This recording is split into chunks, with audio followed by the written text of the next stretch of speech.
आज खुशी आपकी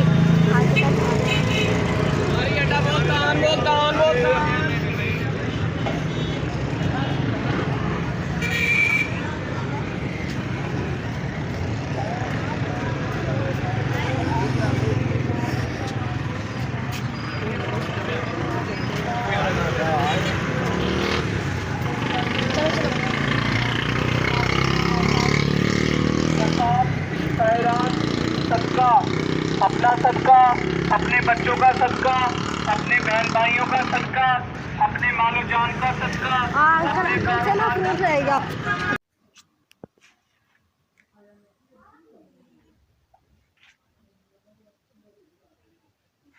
अस्सलाम वालेकुम, व्यूज़ क्या हाल है? आप ठीक ठाक होंगे इंशाल्लाह। मैं ठीक ठाक हूँ। आपकी होश मेरा भी ला तो प्लीज़ मुझे आपने लाइक नहीं किया तो लाइक कर दें, शेयर कर दें, सब्सक्राइब कर दें।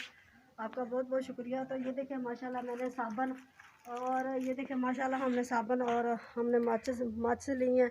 तो आप देख सकते हैं मैं बाज़ार जा रही थी तो आपको इंशाल्लाह बाज़ार का विज़िट भी दिखाऊँगी और मैं कपड़े वगैरह हमने लेने जा रहे हैं तो इंशाल्लाह आपको दिखाएँगे। तो आए बाज़ार चलते हैं।